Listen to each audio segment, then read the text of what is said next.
तुम चली जाओ यहाँ से। ये सामने जो खड़ा है वो मेरा पति है, और अगर तुमने मेरे पति के बीच में आने की कोशिश की तो तुम्हें मुझसे खराब कोई नहीं मिलेगा। नहीं, तुम्हारे पति से पहले वो मेरे प्रेमी हैं और मैं अपने प्रेमी को तुम्हारे साथ ये नरक वाली जिंदगी नहीं जीने दूंगी। मैं इसे हासिल करके रहूंगी। ये मेरे पति हैं और मुझे जैसा मन करेगा वैसा मैं इन्हें रखूंगी। अगर तुम्हारी इतनी ही हिम्मत है तो तुम इसे छूकर तो देखो। तुम्हें मैं हमेशा के लिए जान से मार दूंगी। यह कहानी आदमपुर नामक एक गांव की है, जहां दो सगी बहनें कंचन और सौम्या अपने माता पिता के साथ रहती थीं। अरे ओ कंचन बेटी, सौम्या बेटी, मैं कपड़े बेचने जा रहा हूँ। तुम्हें कुछ चाहिए तो बता दो, मैं उधर से कपड़े बेचकर तुम दोनों के लिए लेकर आऊंगा।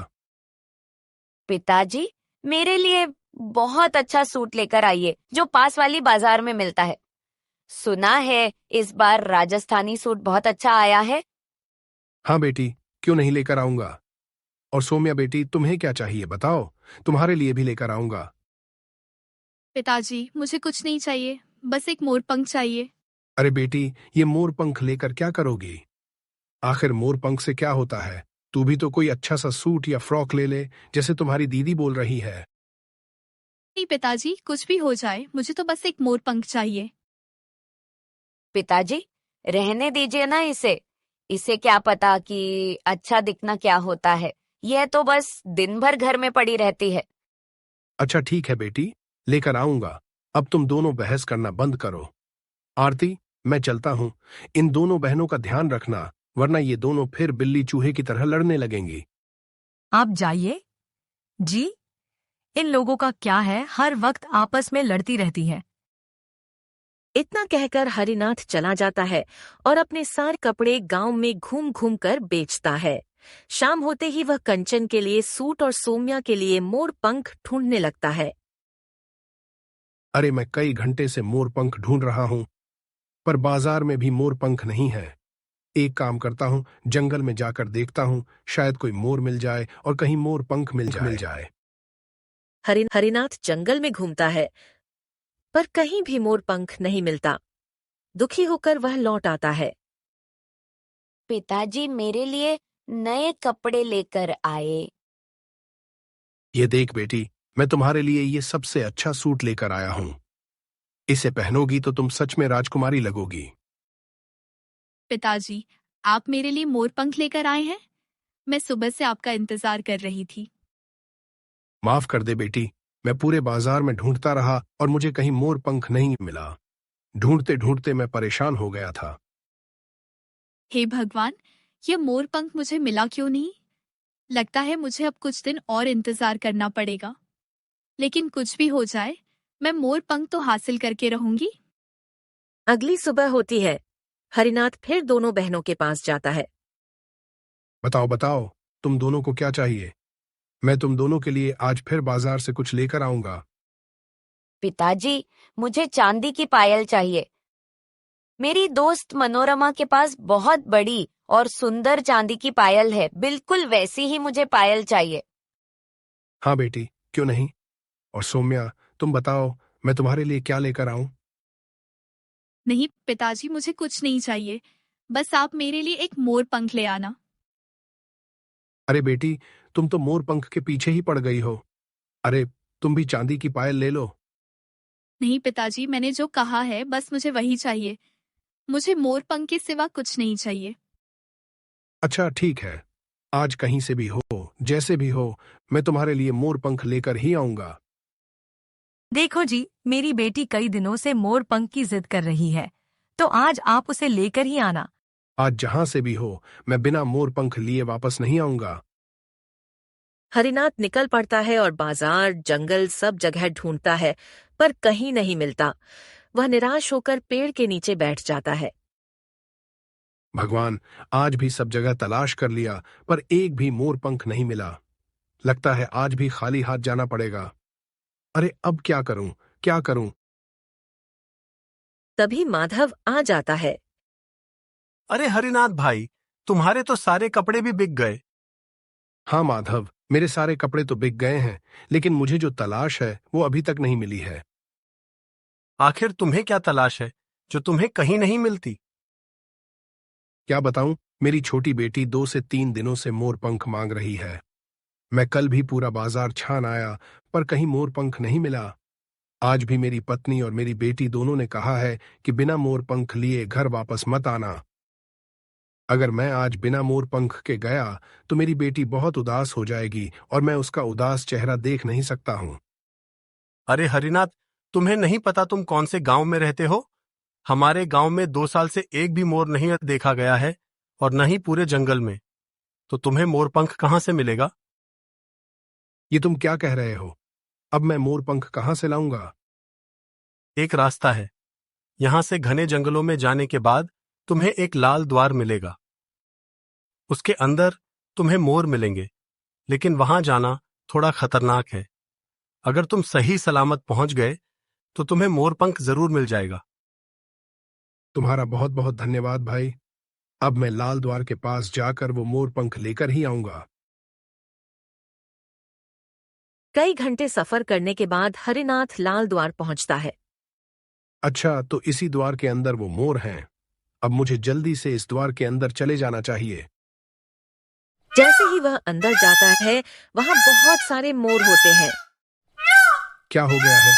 हमारे गांव में तो एक भी मोर नहीं है और इस द्वार के अंदर इतने सारे मोर हैं। ये क्या हो रहा है? कहीं मैं कोई सपना तो नहीं देख रहा हूं? उतने में मोरों का राजा आ जाता है। तुम इंसान मेरी दुनिया में क्या कर रहे हो?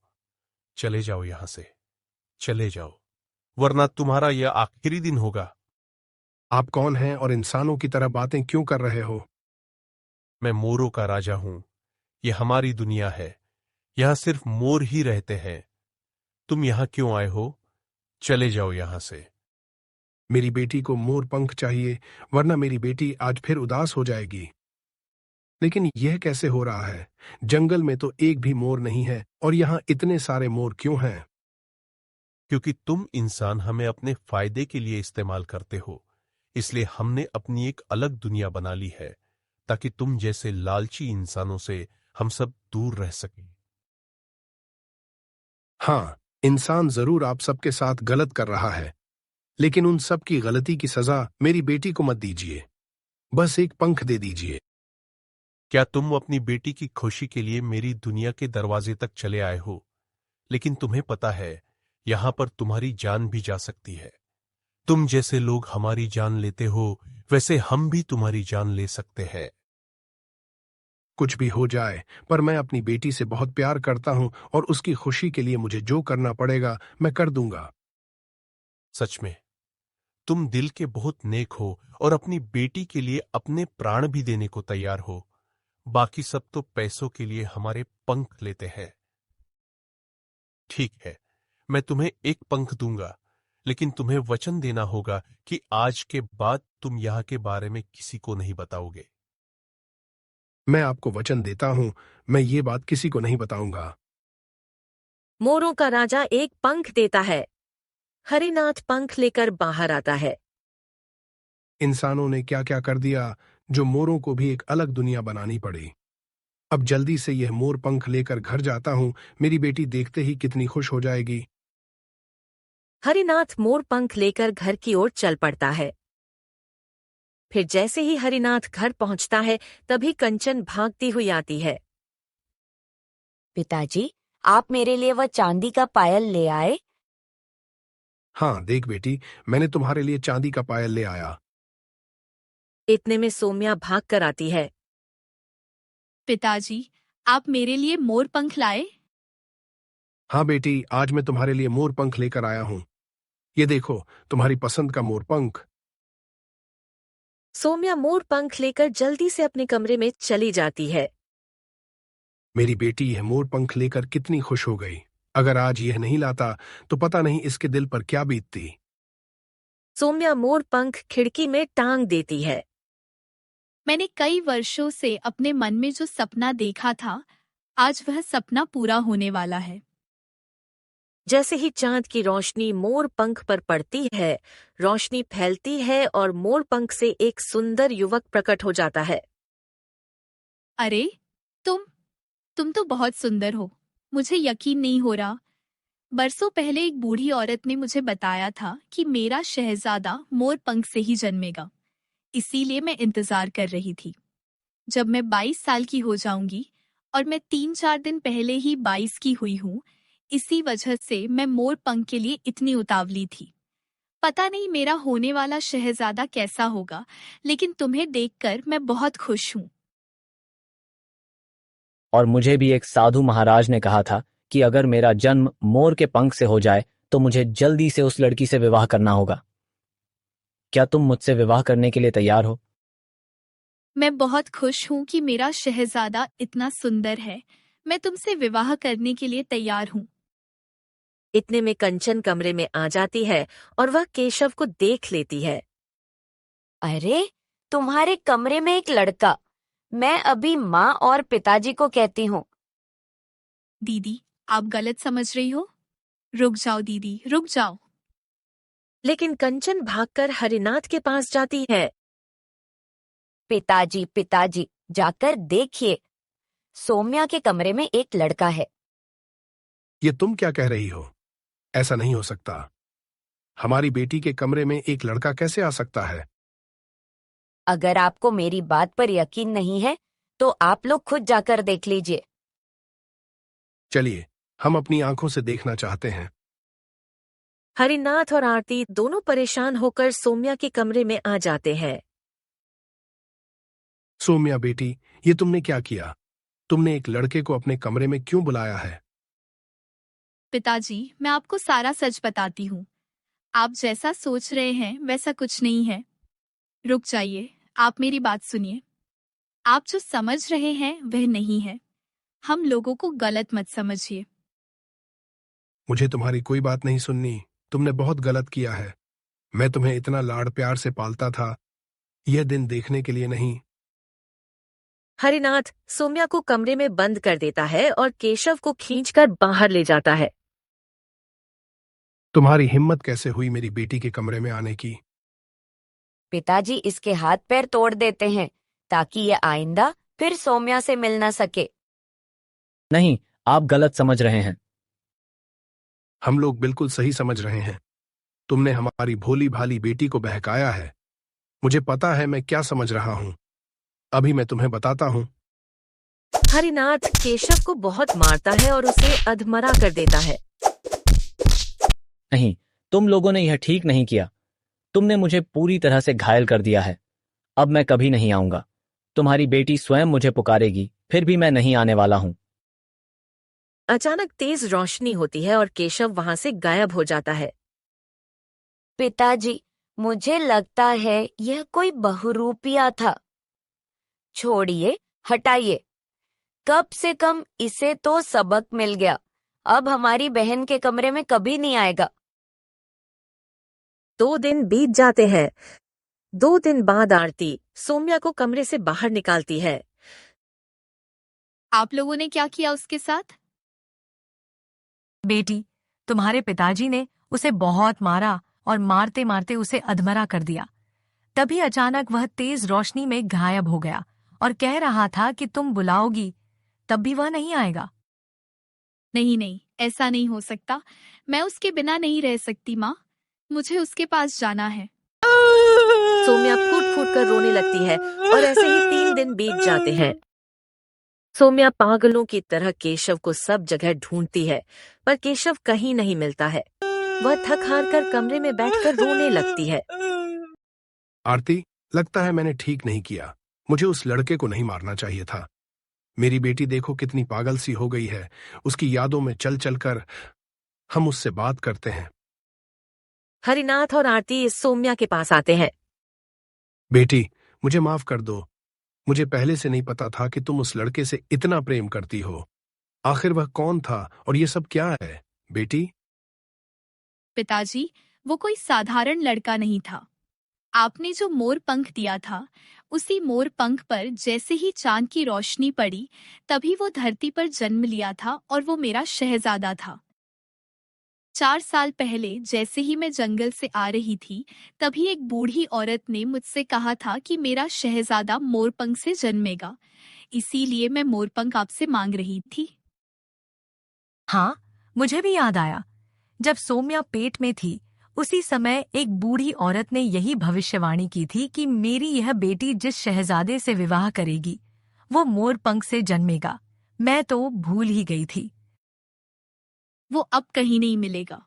मुझे खुद उसे ढूंढने के लिए निकलना पड़ेगा। अगर वो आसपास होता तो मुझे मिल जाता। ठीक है बेटी, जाना, पर अपना ध्यान रखना। फिर सौम्या घर से निकल जाती है।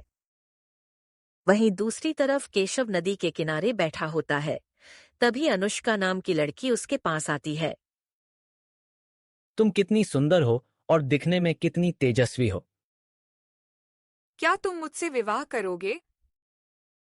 आप कौन हैं और मुझसे विवाह करना क्यों चाहती हैं? मैं इस राज्य के राजा की पुत्री अनुष्का हूँ और तुम्हारी सुंदरता को देखकर मैं मोहित हो गई हूँ और आपसे विवाह करना चाहती हूँ। ठीक है, वैसे आप भी बहुत सुंदर हैं। इतनी सुंदर स्त्री मैंने अपने जीवन में कभी नहीं देखी है। ठीक है, मैं आपसे विवाह करने के लिए तैयार हूं। चलो, जो मैंने सोचा था अब वो मुझे मिल जाएगा। अनुष्का केशव को लेकर अपने राजमहल में आती है।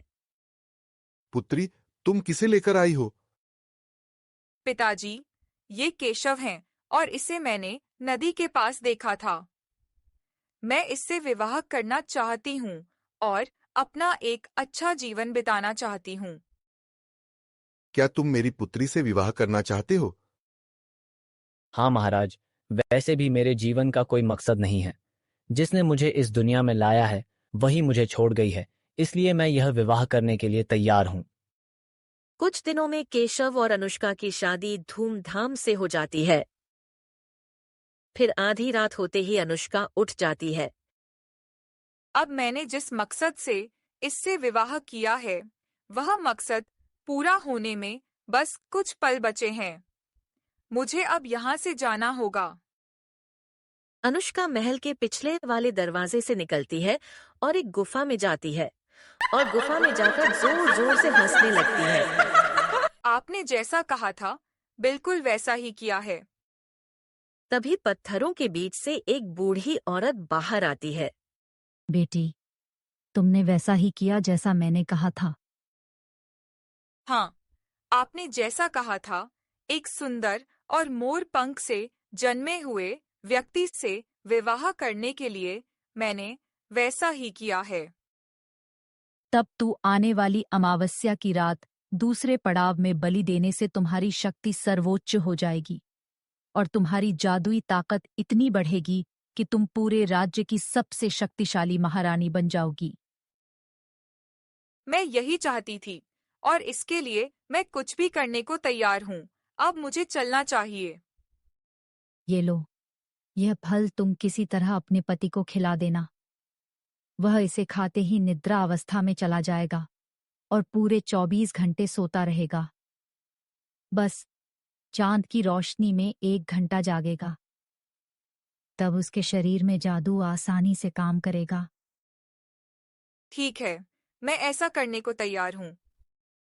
अनुष्का फल लेकर वापस राजमहल पहुंचती है।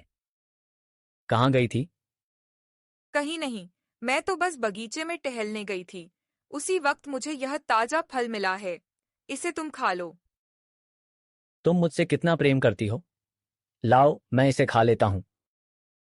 फिर केशव वह फल लेकर खा लेता है। वहीं दूसरी तरफ सौम्या तलाश करते करते घने जंगल में 2 दिनों तक भटकती रही। वह एक जगह बैठकर रोने लगती है। भगवान, मैं इतने दिनों से अपने प्रेमी को ढूंढ रही हूँ, पर वह मुझे कहीं नहीं मिल रहा। मुझे अब कोई उम्मीद नहीं है कि मैं उसे कभी ढूंढ पाऊंगी। तब वहां एक बूढ़ा व्यक्ति आता है। क्या हुआ बेटी? तुम इतनी परेशान क्यों हो? बाबा, आप मेरी परेशानी का हल नहीं निकाल सकते हैं। एक बार बात तो करो, शायद मैं बता सकूं तुम्हें क्या करना चाहिए। मैं अपने शहजादे को ढूंढ रही हूँ। कई दिनों से उसे ढूंढ ढूंढ कर परेशान हो चुकी हूँ, पर वह मुझे कहीं नहीं मिलता। तभी बूढ़ा व्यक्ति एक लालटेन निकालकर उसे देता है। यह लालटेन कोई साधारण लालटेन नहीं है। यह लालटेन तुम्हें उस दिशा में ले जाएगी जहां तुम्हारा शहजादा रहता है।